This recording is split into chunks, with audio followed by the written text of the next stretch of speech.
నమస్తే welcome to city news. AP governor justice Abdul Nazeer అస్వస్థతకు గురయ్యారు.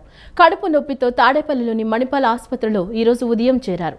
చికిత్స అనంతరం ఆసుపత్రి నుంచి గవర్నర్ విజయవాడ వెళ్లిపోయారు. వైద్య పరీక్షల్లో కిడ్నీలో రాళ్లున్నట్లు తేలింది. శస్త్రచికిత్స ద్వారా తొలగించాలని వైద్యులు సూచించారు. ఇవాళ ముఖ్యమైన పనులు ఉన్నాయని, మరోసారి ఆసుపత్రికి వస్తానని చెప్పి గవర్నర్ వెళ్లిపోయారు. రాష్ట్రంలో తలెత్తిన ఇంధన కొరతపై ముఖ్యమంత్రి చంద్రబాబు నాయుడు సమీక్షించారు.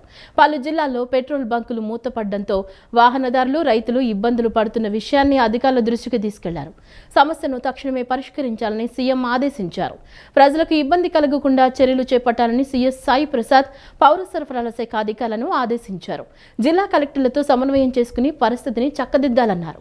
రాష్ట్రంలో తలెత్తిన ఇంధన కొరతపై ముఖ్యమంత్రి చంద్రబాబు నాయుడు సమీక్షించారు. పెట్రోల్ బంకుల యజమానులు, ఆయిల్ కంపెనీలతో మాట్లాడి సరఫరాను పునరుద్ధరించాలని సూచించారు. 10% అదనపు ఇంధనం సరఫరా పలు జిల్లాల్లో పెట్రోల్ బంకులు మూతపడడంతో వాహనదారులు, రైతులు ఇబ్బందులు పడుతున్న విషయాన్ని అధికారుల దృష్టికి తీసుకెళ్లారు. సమస్యను తక్షణమే పరిష్కరించాలని సీఎం ఆదేశించారు.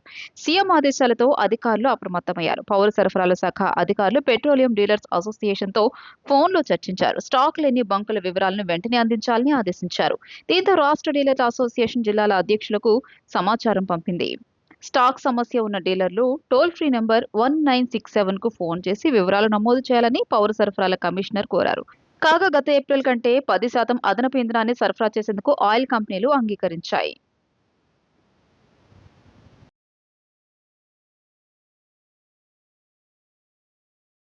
ప్రజాప్రతినిధుల పనితీరు బాగుంటేనే పార్టీకి, ప్రభుత్వానికి మంచి పేరు వస్తుందని ముఖ్యమంత్రి చంద్రబాబు నాయుడు సూచించారు.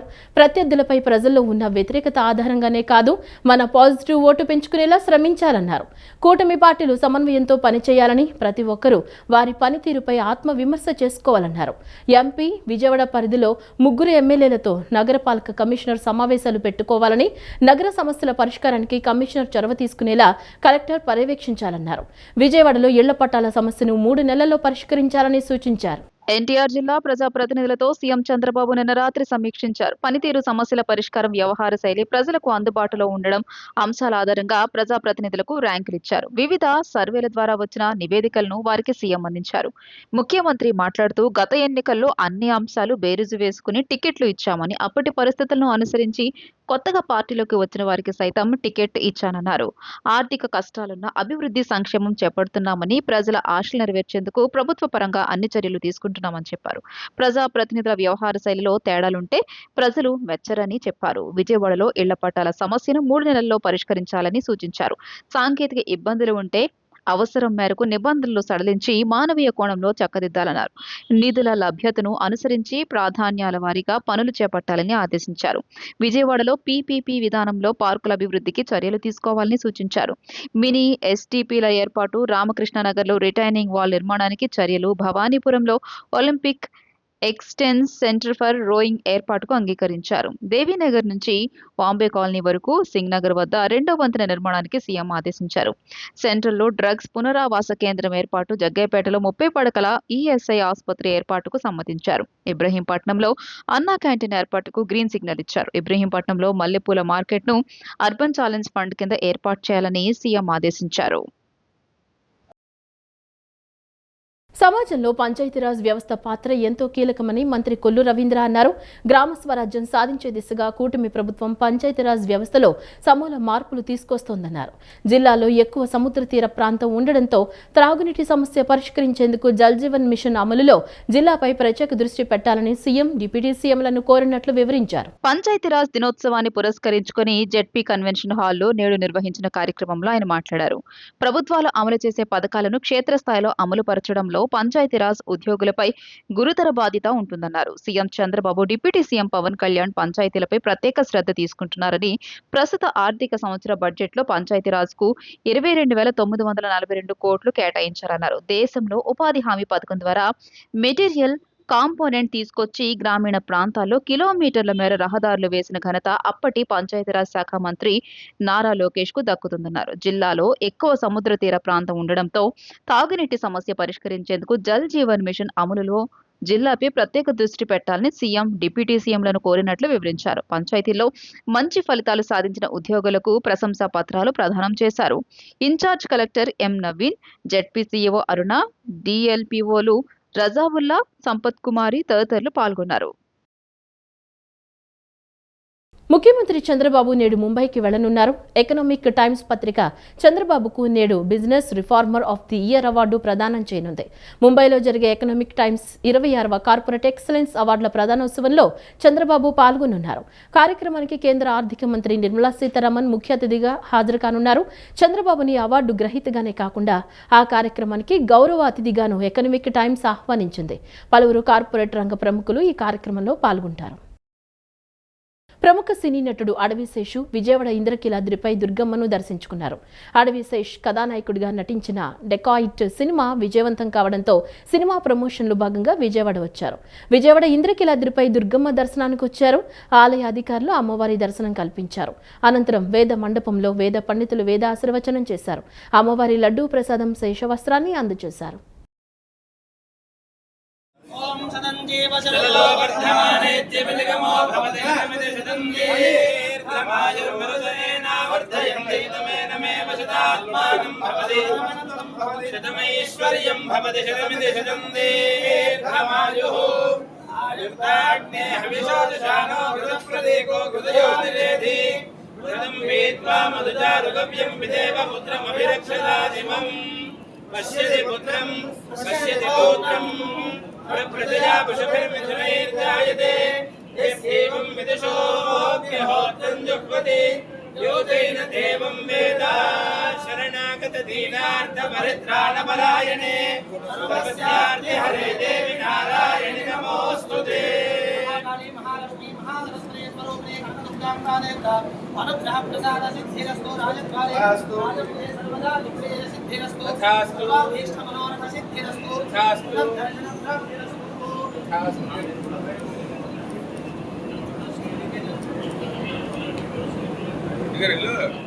ఎమ్మెల్సీ జయమంగళ వెంకటరమణ రాజీనామాను మండలి చైర్మన్ మోషేను రాజు తిరస్కరించడం అప్రజాస్వామికమని టీడీపీ ఎమ్మెల్సీ వేపాడ చిరంజీవిరావు ధ్వజమెత్తారు. చైర్మన్ నిర్ణయంలో సహేతుకత లేదని మండిపడ్డారు. మంగళగిరిలోని టీడీపీ కేంద్ర కార్యాలయంలో శుక్రవారం ఆయన విలేకరులతో మాట్లాడారు. వెంకటరమణ రాజీనామా తిరస్కరించడం ప్రజాస్వామ్య స్ఫూర్తికి విరుద్ధమన్నారు. స్వచ్ఛందంగా రాజీనామా చేసే హక్కు ప్రజాప్రతినిధులకు ఉంటుందన్నారు.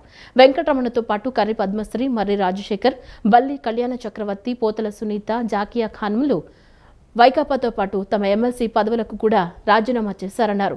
కానీ ఏడాదిగా చైర్మన్ వాటిపై ఎలాంటి నిర్ణయం తీసుకోవడం లేదని చిరంజీవిరావు పేర్కొన్నారు. జయమంగళం వెంకటరమణ గారి రాజీనామా తిరస్కరణ పేపర్లో చూసి నాకు చాలా విచిత్రంగా అనిపించింది. ఒక ప్రజాస్వామ్య దేశంలో ఎన్నికల్లో పోటీ చేసి గెలిచి నాకు ఆ పదవి వద్దు అని స్వచ్ఛందంగా పదవికి రాజీనామా చేసే హక్కు ఏ సభ్యుడికైనా ఉంటుంది. అలాగే శాసనమండలిలో ఎమ్మెల్సీగా ఉన్న అభ్యర్థి స్వచ్ఛందంగా ఎమ్మెల్సీ పదవికి రాజీనామా చేసే హక్కు కలిగి ఉంటాడు. ఈ జయమంగళం వెంకటరమణ గారు మరికొంతమంది సభ్యులు మర్రి రాజశేఖర్ గారు కానీ, పోతుల సునీత మేడం గారు కానీ, పద్మశ్రీ మేడం గారు కానీ, రాజశేఖర్ గారు కానీ, వీరందరూ కూడా వైసీపీ పార్టీకి రాజీనామా చేశారు. ఎమ్మెల్సీగా కూడా రాజీనామాను అందించారు. ముఖ్యంగా 2024 నవంబర్లో రాజీనామా చేస్తే సుమారు 1 సంవత్సర కాలం రాజీనామా చేసిన తరువాత మా రాజీనామాను ఆమోదించండి అని చెప్పి లిఖితపూర్వకంగా ఇవ్వడమే కాకుండా బహిరంగంగా శాసన మండలిలో స్వచ్ఛందంగా నిలబడి, సార్ గౌరవ చైర్మన్ గారు మా రాజీనామాను ఆమోదించండి అని నిలబడి వీళ్ళు అడిగితే కనీసం వారి వైపు చైర్మన్ గారు కనీసం చూడడం కూడా లేదు. చివరికి జయమంగళం వెంకటరమణ గారు మా రాజీనామాని ఆమోదించలేదని కోర్టుకు వెళ్ళడం జరిగింది. 2025 సెప్టెంబర్లో కోర్టుకు వెళ్తే కోర్టు దీనిపై అఫిడవిట్ని దాఖలు చేయమని చైర్మన్ గారికి సూచించడం జరిగింది. కానీ చైర్మన్ గారు స్పందించలేదు. ఈ నేపథ్యంలో కోర్టు 10,000 రూపాయలు జరిమానా కూడా చైర్మన్ గారికి విధించడం జరిగింది. అసలు ఇది వింటుంటేనే చాలా విచిత్రంగా అనిపిస్తుంది. నేను వెళ్ళిపోతాను, నా సభ్యత్వానికి రాజీనామా చేస్తాను అని అడిగితే కనీసం రాజీనామాను ఆమోదించకపోవడం ఏంటి, స్పందించకపోవడం ఏంటి? లిఖితపూర్వకంగా అడిగారు, బహిరంగంగా సభలో అడుగుతున్నారు, అయినా స్పందించకపోవడం ఏంటి? ఎవరి హక్కులు కాపాడడానికి మీరు ఈ చర్యకు పాల్పడుతున్నారు? అసలు ఎక్కడైనా సరే ఒక కోర్టు చైర్మన్కి 10,000 రూపాయలు జరిమానా విధించే సందర్భాలు ఎక్కడైనా మనం విన్నామా? ఎంతో హుందాగా ఉండే ఆ చైర్మన్ పదవికి అది కళంకం కాదా? ప్రపంచ శాంతికి అడుగులు వేయాలని ఇరాన్ దౌత్యవేత్త డాక్టర్ అబ్దుల్ మజీద్ హకీం ఇలాహీకు సూఫీ మత గురువులు మరియు రాష్ట్ర అహలే సున్నతుల్ జమాత్ కన్వీనర్ అల్తాఫ్ బాబా విజ్ఞప్తి చేశారు. త్వరలో కొండపల్లి షాబుకారి ఆస్థానంను సందర్శిస్తారని హామీ ఇచ్చారు. అమరావతిలో ఆల్ ఇండియా సూఫీ కాన్ఫరెన్స్ ఏర్పాటు శుభ పరిణామాలు అని తన వంతు సహకారం అందిస్తారని తెలిపారు. ప్రపంచ శాంతికి అడుగులు వేయాలని ఇరాన్ దౌత్యవేత్త డాక్టర్ అబ్దుల్ మజీద్ హకీం ఇలాహీకు సూఫీ మత గురువులు మరియు రాష్ట్ర అహలే సున్నతుల్ జమాత్ కన్వీనర్ అల్తాఫ్ బాబా విజ్ఞప్తి చేశారు. ప్రస్తుత పరిస్థితిలో ఇరాన్ భారతదేశ స్నేహ బంధం మరింత బలపడాలని ఆయనను కోరారు. శనివారం నాడు విజయవాడలో ఆయనను మర్యాదపూర్వకంగా కలిశారు. సాలువాతో సత్కరించారు. వారి మధ్య ఆత్మీయ సంభాషణ జరిగింది. ఈ సందర్భంగా అల్తాఫ్ బాబా మజీద్ హకీంతో ప్రపంచ శాంతికి దూతగా అడుగులు వేయాలని అమరావతిలో జరిగే భారీ సూఫీ కాన్ఫరెన్స్ గురించి వివరించారు. అందులో భాగస్వామ్యం కావాలని కోరారు. అబ్దుల్ మజీద్ హకీం ఇలాహీ దౌత్యవేత్త మజీద్ హకీం మాట్లాడుతూ సున్నీ షియా తెగలు వేరైనా ముస్లింలు ఒకతాటిపైకి వచ్చి ఐకమత్యంగా ఉండాలని పిలుపునిచ్చారు. ధర్మయుద్ధం అనగా న్యాయం, సమానత్వం, శాంతి కోసం చేసే పోరాటంలో సున్నీ షియా అన్న తేడా లేకుండా కలిసికట్టుగా ముందుకు సాగుతామని స్పష్టం చేశారు. ఇరాన్ భారతదేశంతో భవిష్యత్తులో కూడా తమ స్నేహం కొనసాగుతుందన్నారు. ఈ రెండు దేశాలు చారిత్రాత్మక స్నేహం సంబంధాలు దశాబ్దాల నాటిని. ప్రస్తుతం భారత్ ఇరాన్ మధ్య మైత్రి మరింత బలపడాల్సిన అవసరం ఉందని, శాంతి, అభివృద్ధి, మానవతా విలువలు కాపాడటంలో ఈ రెండు దేశాలు కీలక పాత్ర పోషించగలవని తెలియజేశారు. మత సామరస్యం, అంతర్జాతీయ ఐక్యత దోహదపడతాయన్నారు. త్వరలో కొండపల్లి షాబుకారి ఆస్థాను సందర్శిస్తారని హామీ ఇచ్చారు. అమరావతిలో ఆల్ ఇండియా సూఫీ కాన్ఫరెన్స్ ఏర్పాటు శుభ పరిణామాలు అని తన వంతు సహకారం అందిస్తానని తెలియజేశారు. ఈ కార్యక్రమంలో ముస్లిం జేఏసీ నాయకులు మునీర్ అహ్మద్, ముస్లిం సంక్షేమ సమితి రాష్ట్ర అధ్యక్షుడు ముక్తార్ అలీ, మైనార్టీ నాయకులు వాజిద్ ఖాన్, మీర్ హుస్సేన్, జర్నలిస్ట్ షఫీ, షారుఖ్ తదితరులు పాల్గొన్నారు.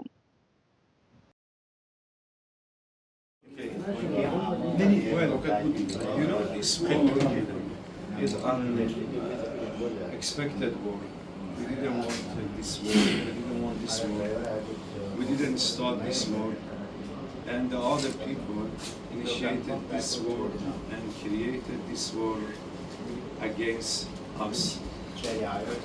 And they were thinking that within 3 days they can damage Iran, they can change everything in Iran, and they can change even the map of Iran. And they said that they will come over the oil of Iran and they will take everything for themselves.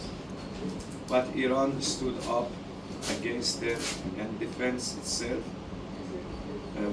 While also Iran spent a lot of lives, thousands of people have been killed, 100,000 of houses were damaged, a lot of hospitals, a lot of universities, a lot of public area were damaged, but we stood up for 40 days and they realized that they cannot achieve what they wanted. So they started to some other countries to send message to Iran for ceasefire. And Iran accepted because Iran want peace at this regime, and unfortunately they didn't fulfill their promise, and also it was ceasefire violation. మాజీ మంత్రి YS Vivekananda Reddy నుంచి పెద్ద దస్తగిరి వరకు గొడ్డలి party దుర్మార్గాలకు ఎందరో బలయ్యారని TDP అధికార ప్రతినిధి మద్దిపట్ల సూర్యప్రకాష్ ధ్వజమెత్తారు. అక్రమాస్తుల పంపకాల్లో వచ్చిన తేడాల వల్లే పెద్ద దస్తగిరిని వైకాపా వాళ్లు పొట్టన పెట్టుకున్నారని మండిపడ్డారు. మంగళగిరిలోని టీడీపీ కేంద్ర కార్యాలయంలో శుక్రవారం ఆయన విలేకరులతో మాట్లాడారు. పోలీసులు విచారణ చేయకుండానే పెద్ద దస్తగిరి హత్యపై సాక్షిలో వస్తున్న కథనాల్లో మర్మమేమిటని ప్రశ్నించారు. వైఎస్ఆర్ కాంగ్రెస్ పార్టీ, ఆ పార్టీ నాయకులు, ఆ పార్టీ పత్రిక చెప్తా ఉన్నట్టు జగన్ గంజా బ్యాచ్ లో కాదు దస్తగిరి హత్య జరిగింది. గంజా బ్యాచ్ తో కాదు, ఈ భూ లావాదేవీలలో ఈ అక్రమాలు పంచుకోవడంలో జరిగిన హత్య తప్ప గంజా బ్యాచ్ తో జరిగిన హత్య కాదు. ప్రపంచంలో భారతదేశానికి మొన్న ఏదో ఒక పాటకు ఆస్కార్ అవార్డు వచ్చింది. నటనకి ఎవరికి రాలా. ఇప్పటి వరకు అనేక దేశాలలో నటులకు ఆస్కార్ అవార్డులు వచ్చినాయి. మేము ఆస్కార్ అవార్డు గెలుచుకున్నామని చెప్పి ఆ నటులంతా తెగ సంతోషపడతా ఉన్నారు. ఆ నటులకు ఒక విషయం చెప్తానా, ఆంధ్రప్రదేశ్ లో వైఎస్ఆర్ కాంగ్రెస్ పార్టీ నాయకులు వాళ్ళ వృత్తిని రాజకీయం ఎంచుకున్నారు కాబట్టి సరిపోయింది. వాళ్లే గనక సినిమాను వృత్తిగా ఎంచుకొని ఉంటే బాధ్యత ఈ రోజు చెప్తానా, ఒక్క ఆస్కార్ అవార్డు కూడా ప్రపంచంలో ఎవరికి వచ్చేది కాదు. ఉండే ఆస్కార్ అవార్డులన్నీ ఈ వైఎస్ఆర్ కాంగ్రెస్ పార్టీ నాయకులకే వచ్చేవి. సద్గురు శ్రీ త్యాగరాజస్వామి జయంతి ఉత్సవాలు ఆద్యంతం ఆధ్యాత్మిక వాతావరణంలో కొనసాగుతున్నాయి. బెంగళూరుకు చెందిన సురవరపు విద్య, ఉమా గాత్ర కచేరీ సంగీత ప్రియులను ఆకట్టుకుంది. కీర్తనలను శ్రావ్యంగా ఆలపించి భక్తులను ఓలలాడించారు. దుర్గాపురంలోని శివరామకృష్ణ క్షేత్రంలోని భారతీయ తీర్థ శ్రవణ సదనంలో సద్గురు సంగీత సభ ఆధ్వర్యంలో త్యాగరాజస్వామి జయంతి సంగీతోత్సవాలు నిర్వహించారు. 5 రోజు బెంగళూరుకు చెందిన సురవరపు విద్య, ఉమా గాత్ర కచేరీ సంగీత ప్రియులను ఆకట్టుకుంది. త్యాగరాజస్వామికి అత్యంత ప్రీతిపాత్రమైన ఆరాధనలు చలిమేలరా, శోపిల్లు, సప్తస్వర, మాకేలరా, నారాయణ హరి తదితర కీర్తనలను శ్రావ్యంగా ఆలపించి భక్తులను ఓలలాడించారు. మృదంగంతో కె జగన్మోహిని, వయోలిన్, నయన సహకారం అందించారు. చిన్నారులను నిర్వాహకులు ఘనంగా సత్కరించారు. ఈ కార్యక్రమంలో బివిఎస్ ప్రకాష్, ప్రధాన కార్యదర్శి గౌరీనాథ్, ఉపాధ్యక్షుడు బి హరిప్రసాద్, గాయత్రి, గౌరీనాథ్ తదితరులు పాల్గొన్నారు. నేను శ్రీ సద్గురు సంగీత సభకి చాలా థ్యాంక్ఫుల్గా ఉన్నాను. ఎందుకంటే ఈ ఆపర్చునిటీ ఇచ్చినందుకు పెద్ద లెర్నింగ్ జర్నీ అయ్యింది. ఫస్ట్లో పాటలు నేర్చుకోవడానికి చాలా ప్రాక్టీస్ తీసుకుంది అండ్ చాలా నేర్చుకున్నా. అప్పుడు ఇక్కడ వచ్చాక అందరూ విని కూడా ఇన్స్పైర్ అయ్యాను. సో నేను చాలా థ్యాంక్ఫుల్గా ఉన్నాను. అండ్ ఈ ప్రోగ్రామ్ చాలా మంచిది. సో ఎప్పుడు వస్తుంది అని చూస్తుంది. once a year isn't enough. And అందరూ మంచిగా ఉంటారు అండ్ పాడుతున్నప్పుడు చాలా బాగుంటుంది కదా, అందరు వస్తారు అండ్ ఎవరు అట్లా అల్పరు ఎవరో పాడుతారు. ఈ సద్గురు సంగీత సభ ద్వారా మన సాంప్రదాయాలు, మన సంస్కృతి సాంప్రదాయ కావనబట్టలో మన గొప్పూరి గౌరీనాథ్ గారు చాలా మంచి కృషి చేసి మంచి గాయకులు తీసుకొచ్చాం. అందరూ ఎంకరేజ్ చేయడం, వాళ్ళందరూ ఈ సంగీతంలో జ్ఞానం కలిగి చేయడం, చిన్నపిల్లలు కానీ ఎంకరేజ్ చేసుకుంటూ ఈ సంగీతం మీద అందులో వృత్తి చేసుకుంటూ అందరికీ ఎంతో సహకరించి కార్యక్రమంలో పెడుతున్నారు ఆయన. అలానే పిల్లలు కూడా చాలా సంతోషిస్తున్నారు. ఈ విధంగా సంగీతం రావాలంటే ఈ పూర్వజన్మ వాసన ఉంటే కానీ సంగీతం రాదు. ఎంత నేర్చుకున్నా రాదు, ముందు స్వతహా ఉండాలి. వాళ్ళందరినీ తీసుకొచ్చి ఈ సభ వాళ్ళు అందరినీ ఎంకరేజ్ చేసి ఎంతో ముందుకు తీసుకొస్తున్నారు. మా ప్రతి తెలిపారు. ఇందులో మా మనవాళ్ళు ఇద్దరు కూడా పాడుతున్నారు.